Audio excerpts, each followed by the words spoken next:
എല്ലാവർക്കും നമസ്കാരം. വാർത്താവിശേഷങ്ങളുടെ ഈ എപ്പിസോഡിലേക്ക് എല്ലാവർക്കും സ്വാഗതം. നല്ലൊരു ദിവസം ആശംസിക്കുകയാണ്. ഇന്ന് ഡിസംബർ 31, 2025 വിട പറയുന്നു. അപ്പൊ 2025 ഈ അവസാന ദിവസത്തിൽ നമ്മുടെ പത്രങ്ങൾ എങ്ങനെയൊക്കെയാണ് വാർത്തകൾ കൊടുത്തത് എന്ന് നോക്കാം. ഇന്നത്തെ ഏറ്റവും പ്രധാനപ്പെട്ട 5 പത്രങ്ങളുടെ ഒന്നാം പേജുകളാണ് ഈ വീഡിയോയിൽ ഞാൻ അവതരിപ്പിക്കുന്നത്. മലയാള മനോരമയുടെ ഏതാണ്ട് ഒരു 2 പ്രധാന തലക്കെട്ടുകളാണ്, മെയിൻ സ്റ്റോറി എന്ന് പറയാവുന്ന 2 വാർത്തകളാണ് മലയാള മനോരമ അവതരിപ്പിച്ചത്. ഒന്ന്, ശബരിമല സ്വർണ്ണ കവർച്ച അന്വേഷണം നേരിട്ട്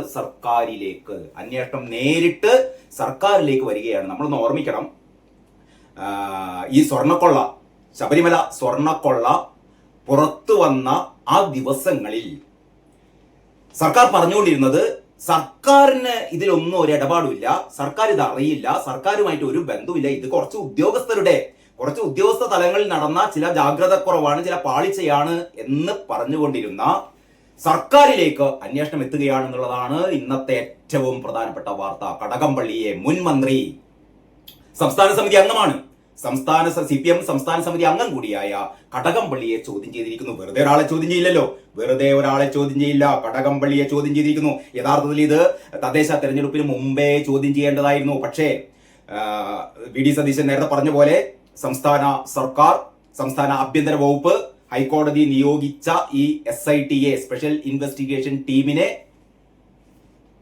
നിയന്ത്രിച്ചുകൊണ്ടിരിക്കുകയാണ്. അല്ലെങ്കിൽ അവരുടെ ചില നിർദ്ദേശങ്ങൾക്കനുസരിച്ചാണ് SIT പ്രവർത്തിക്കുന്നത് എന്നൊരു സംശയം VD സതീശൻ ഉന്നയിച്ചത് വെറുതെയല്ല. കാരണം ഹൈക്കോടതി പോലും സംശയം പ്രകടിപ്പിച്ചു. SITയുടെ ആ ഒരു ആവേശം, അല്ലെങ്കിൽ ഈ കേസ് അന്വേഷണത്തിന്റെ തുടക്കത്തിലുണ്ടായിരുന്ന ഒരു വേഗത പിന്നീട് കൈവരിക്കാൻ കഴിഞ്ഞിട്ടില്ല എന്ന് പറഞ്ഞാൽ കടകംപള്ളിക്ക് ശേഷം ഇനി ആര്? പത്മകുമാറിൽ എത്തി നിൽക്കുകയാണ്. പത്മകുമാർ വളരെ വ്യക്തമായി പറഞ്ഞിട്ടുണ്ട്, ഇതൊക്കെ പോറ്റി ആദ്യം തന്നെ അപേക്ഷ സമർപ്പിച്ചത് സർക്കാരിലേക്കാണ്, സർക്കാരിന്റെ ഇടപെടലില്ലാതെ. ഇനി കടകംപള്ളി പറഞ്ഞിട്ടില്ലെങ്കിലും നമുക്കൊക്കെ അറിയാം, CPM എന്ന് പറയുന്ന പാർട്ടി എല്ലാം ദേവസ്വം ബോർഡിന് വിട്ടുകൊടുക്കുന്ന പാർട്ടിയല്ല. ദേവസ്വം ബോർഡിനെ ഭരിക്കാൻ വേണ്ടിയിട്ട് CPM നിയോഗിക്കുന്നത് പാർട്ടിയിലെ ഏറ്റവും ശക്തന്മാരായ ആളുകളെയാണ്. അങ്ങനെയാണ് N വാസുവും പത്മകുമാറും കടകംപള്ളിയും ഒക്കെ ഇതിന്റെ അധികാര കേന്ദ്രത്തിലേക്ക് വരുന്നത്. അപ്പൊ ഇവിടെ നടക്കുന്ന ഒരു ചെറിയൊരു ഭണ്ഡാര മോഷണമോ ചെറിയൊരു കാണിക്ക മോഷണമൊന്നും അല്ല. ഇത് എന്താ പറയാ, ലോകത്തിലെ തന്നെ ഏറ്റവും പ്രധാനപ്പെട്ട തീർത്ഥാടന കേന്ദ്രത്തിലെ ശ്രീകോവിലിന് മുന്നിലുള്ള ദ്വാരപാലക വിഗ്രഹങ്ങളിലെ സ്വർണ്ണപ്പാളികൾ അടിച്ചെടുത്തു കൊണ്ടുപോകുന്നു എന്ന് പറയുന്ന ഏറ്റവും ഗുരുതരമായ, സമാനതകളില്ലാത്ത ഒരു കൊള്ള. ഈ കൊള്ള സർക്കാർ അറിഞ്ഞിട്ടില്ല എന്ന് പറഞ്ഞാൽ അപ്പോൾ ഉന്നയിക്കേണ്ട ഒരു ചോദ്യം, പിന്നെന്തിനാണ് ഒരു സർക്കാർ, പിന്നെന്തിനാണ് ഒരു ദേവസ്വം മന്ത്രി അറിഞ്ഞില്ലെങ്കിൽ? അതായത് ബോർഡിന് കീഴെ നടക്കുന്ന ചെറിയ കാര്യങ്ങളല്ല മന്ത്രി പറയുന്നത്. ഇപ്പം കടകംപള്ളി പറയുന്നത്, എന്നെ ചോദ്യം ചെയ്തിരുന്നു, എന്നോട് കുറച്ച് കാര്യങ്ങളൊക്കെ അന്വേഷിച്ചു, അവിടെ നടക്കുന്ന കാര്യങ്ങളൊന്നും ഞാൻ അറിയുന്നില്ല എന്നാണ് കടകംപള്ളി പറയുന്നത്. പിന്നെ എന്തിനാ കടകംപള്ളി? മന്ത്രി അറിഞ്ഞില്ലെങ്കിൽ പിന്നെ മന്ത്രി വേണ്ടല്ലോ, ദേവസ്വം ബോർഡ് പിന്നെ എന്തിനാണ് ഒരു മന്ത്രി? ഈ ഉത്സവ കാലഘട്ടങ്ങളിലെ ശ്രീകോവിലിന് മുന്നിൽ പോയി ഇങ്ങനെ കുന്തം നാട്ടിയ പോലെ നിൽക്കാനാണ്? അപ്പൊ യഥാർത്ഥത്തിൽ നമുക്കൊക്കെ അരിയാഹാരം കഴിക്കുന്ന ആൾക്കാർക്കൊക്കെ അറിയാവുന്ന കാര്യമാണ്, കടകംപള്ളിയും പത്മകുമാറും വാസുവും അതിന്റെ താഴോട്ടുള്ള ആൾക്കാരും, അല്ലെങ്കിൽ നമ്മൾ താഴ്ന്ന് അങ്ങോട്ട് തുടങ്ങാം, ഈ കുറച്ച് ഉദ്യോഗസ്ഥന്മാരും പോറ്റിയും, അത് കഴിഞ്ഞിട്ട് വാസുവും ഈ പത്മകുമാറും മാത്രം ഇത്ര വലിയ എന്ന് പറഞ്ഞാൽ 1000 കോടിക്കപ്പുറം വരുന്നൊരു കൊള്ള എന്നാണ് ഹൈക്കോടതി പോലും നിരീക്ഷിക്കുന്നത് കേട്ടോ. ആ രീതിയിലാണ് പുതിയ മൊഴികളൊക്കെ വന്നിട്ടുള്ളത്. 1000 കോടിക്ക് മേൽ ഒരു രാജ്യാന്തര ഒരു ആന്റിക് ഇടപാട് അതൊക്കെ നടന്നു എന്ന് സംശയിക്കുന്നതിൽ, അല്ലെങ്കിൽ ആ രീതിയിലേക്ക് അന്വേഷണം പോകുമ്പോൾ സർക്കാരിന് ഇതിൽ പങ്കില്ല എന്നുള്ള ഇവരുടെ അവകാശവാദമാകെ പൊളിഞ്ഞിരിക്കുകയാണ്. ഏഷ്യാനെറ്റ് ഇടക്കിടക്ക് വിനു വി ജോൺ ഇടക്കിടക്ക് ആ പഴയ വീഡിയോ പ്രദർശിപ്പിക്കാറുണ്ട്. എനിക്ക് തോന്നുന്നു ഇന്നലെയും മിനിയാന്നൊക്കെ വീണ്ടും അത് കണ്ടു. അതായത് ഈ സ്വർണ്ണക്കൊള്ള പുറത്തു വന്ന ഏഷ്യാനെറ്റാണ് ഇത് പുറത്തു കൊണ്ടുവന്നത്. ഏഷ്യാനെറ്റാണ് ഈ സ്വർണ്ണക്കൊള്ളയുടെ ആധികാരികമായ വിവരങ്ങൾ ആദ്യമായി പുറത്തു കൊണ്ടുവന്നത്. അപ്പോൾ വാസവൻ, ഇപ്പോഴത്തെ ദേവസ്വം മന്ത്രി വാസവൻ പറയുന്ന ഒരു കാര്യമുണ്ട് കേട്ടോ. അതായത് ഈ ആഗോള അയ്യപ്പ സംഗമം അട്ടിമറിക്കാൻ വേണ്ടി, അട്ടിമറിക്കാൻ വേണ്ടിയിട്ട് ഈ പറയുന്ന മാധ്യമപ്രവർത്തകരുടെ ഒരു ഗൂഢശ്രമമാണ് ഈ സ്വർണ്ണക്കൊള്ള ആരോപണം എന്നുള്ള രീതിയിലായിരുന്നു ഈ നമ്മുടെ ഭരണവർഗത്തിലെ ഏറ്റവും പ്രധാനപ്പെട്ട ആൾക്കാർ, അല്ലെങ്കിൽ വാസവനെ പോലുള്ള പിണറായി വിജയൻ ദൈവതുല്യനാണ് എന്നൊക്കെ പറയുന്ന വാസവനെ പോലുള്ള മന്ത്രിമാർ ശ്രമിച്ചുകൊണ്ടിരുന്നത്. അപ്പൊ നമുക്ക് വളരെ വ്യക്തമായിട്ട് ഇപ്പൊ മനസ്സിലായി ഇത് ഇനി ആരൊക്കെയാണ് അറസ്റ്റിലേക്ക് എന്ന് പറഞ്ഞാൽ കടകംപള്ളിയെ ഇപ്പം ചോദ്യം ചെയ്തിട്ടേ ഉള്ളൂ. കടകംപള്ളിയെ എപ്പോൾ അറസ്റ്റ് ചെയ്യും? പ്രശാന്തിനെയും ചോദ്യം ചെയ്തു. പ്രശാന്ത് എന്ന് പറഞ്ഞാൽ ഏറ്റവും അവസാനത്തെ PS പ്രശാന്ത്, വാസവന്റെ കീഴിൽ പ്രവർത്തിച്ച ദേവസ്വം വകുപ്പിന്റെ പ്രസിഡന്റായ PS പ്രശാന്തിനെയും ചോദ്യം ചെയ്തിരിക്കുന്നു. ഇനി അടുത്ത വാസവനിലേക്കാണ് കടക്കുന്നത്. ആർക്കും ഇതിൽ നിന്ന് രക്ഷപ്പെട്ടു പോകാനാവില്ല. കാരണം ഇതിന്റെ പിന്നാലെ CBI വരുന്നുണ്ട്. ഇപ്പം പിണറായി സർക്കാരിന് എന്തൊക്കെ SITക്ക് മേൽ സമ്മർദ്ദം ചെലുത്താനായാലും അടുത്ത നിയമസഭാ തെരഞ്ഞെടുപ്പിന് മുമ്പേ CBI വരുമെന്നുള്ളത് ഉറപ്പാണ്. CBI വന്നു കഴിഞ്ഞാൽ പിന്നെ പിണറായിയുടെ ഒരു പരിപ്പും വേവില്ല.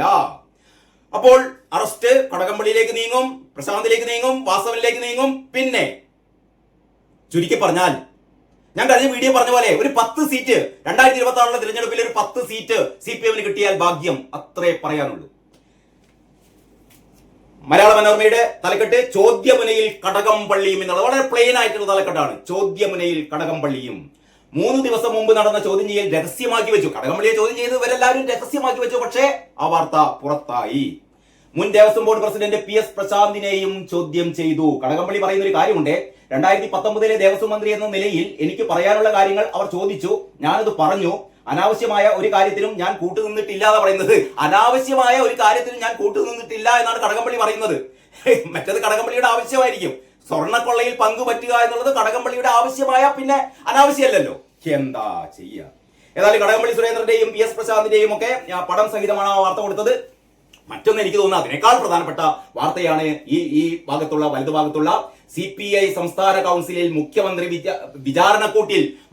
പിണറായി വിജയനെ വിചാരണക്കൂട്ടിൽ നിർത്തുകയാണ് CPI.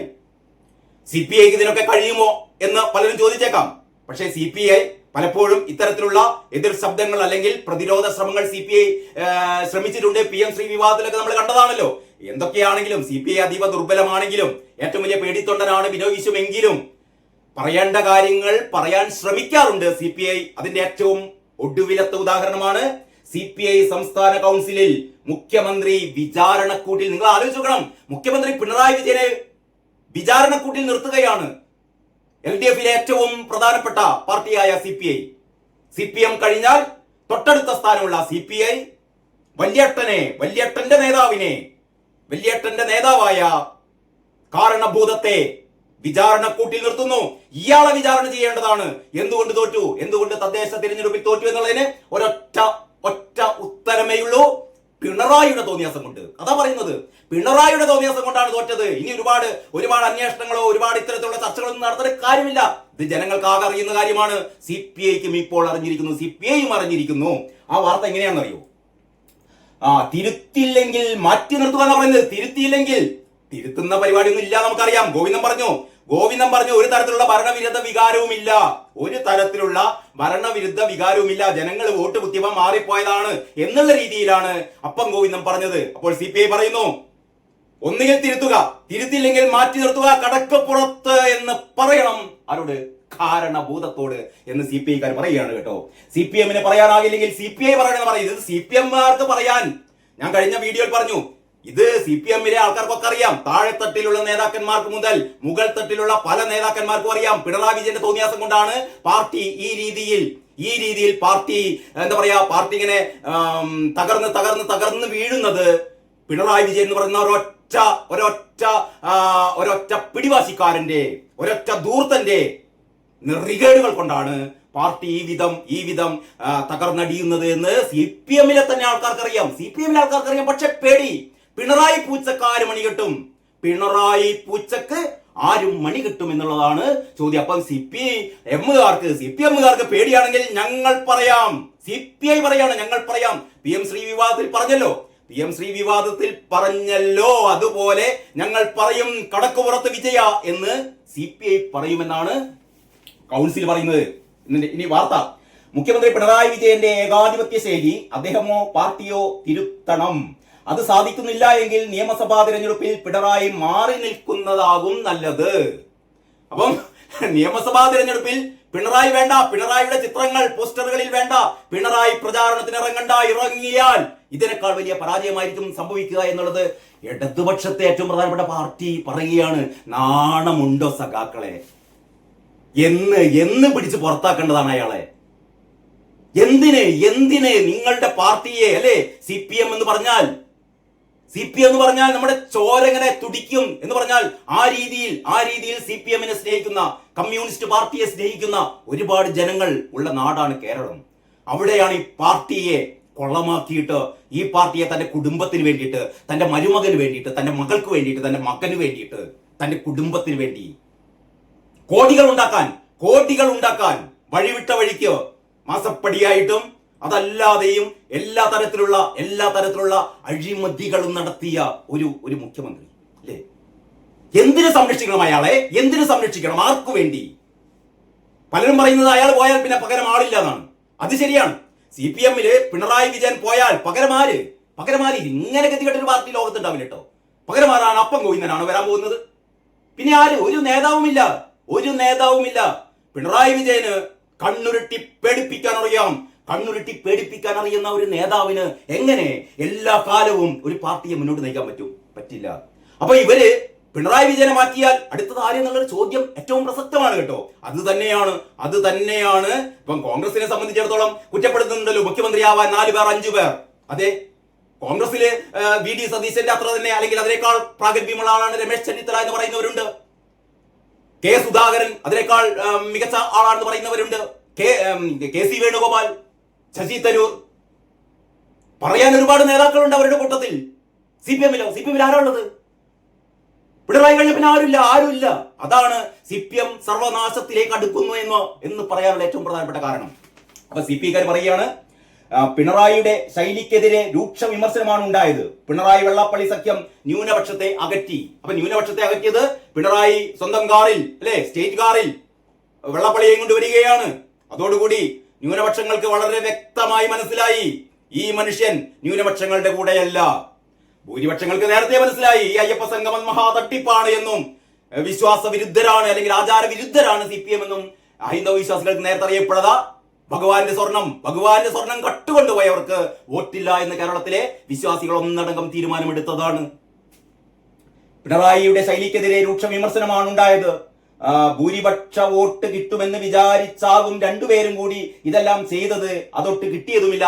ഏത് ചെയ്തത്? നമ്മുടെ വെള്ളപ്പള്ളിയെ കൊണ്ടുപോയത്. ന്യൂനപക്ഷം ശത്രുക്കളായി. എല്ലാം പിണറായി തീരുമാനിക്കുന്നത് കൊണ്ടാണ് ഇങ്ങനെയെല്ലാം സംഭവിക്കുന്നത്. ഈ ശൈലി തിരുത്തണമെന്ന് പറയാൻ CPM-ന് ധൈര്യമില്ല.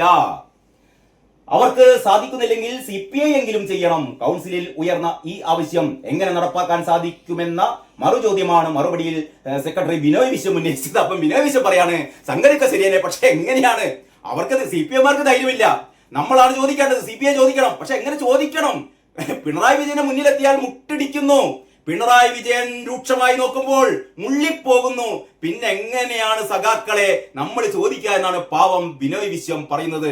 ബിനോയ് വിശ്വം ചോദിക്കണം. ബിനോയ് വിശ്വമേ, പിന്നെ എന്തിനാണ് CPI എന്നൊക്കെ പറഞ്ഞാൽ പഴയൊരു പാരമ്പര്യമുണ്ട് കേട്ടോ. നിങ്ങളുടെ ആള് കുറവായിരിക്കാം, നിങ്ങളുടെ കൂട്ടത്തിൽ ആള് കുറവായിരിക്കും, പക്ഷെ സംശുദ്ധിയുള്ള കമ്മ്യൂണിസം നിങ്ങൾക്കൊപ്പമാണ് എന്ന് കേരളത്തിലെ ജനങ്ങൾ മനസ്സിലാക്കിയിരുന്നതാണ് കേട്ടോ പണ്ട്. അതൊക്കെ നിങ്ങൾ നശിപ്പിച്ചു. എന്തിനു പേടിക്കണം ഈ ദുർബലായ മനുഷ്യരെ? ഇയാൾ കണ്ണുരുട്ടിയാൽ എന്തിനു മുള്ളണം? എന്തിനെ മുട്ടിടിക്കണം? നിവർന്നു നിന്ന് തല ഉയർത്തിയോട് പറയണം, കടക്കുപുറത്തെ കാരണഭൂതമേ.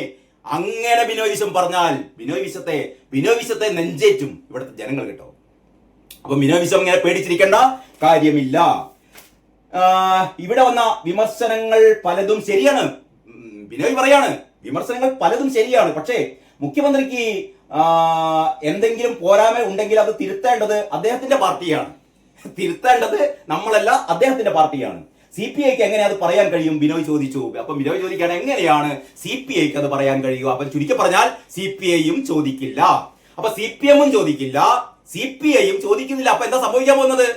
ഞാൻ നേരത്തെ പറഞ്ഞ പോലെ 10 സീറ്റ് കിട്ടിയാൽ ലാഭം. അത്ര കണ്ടാൽ മതി.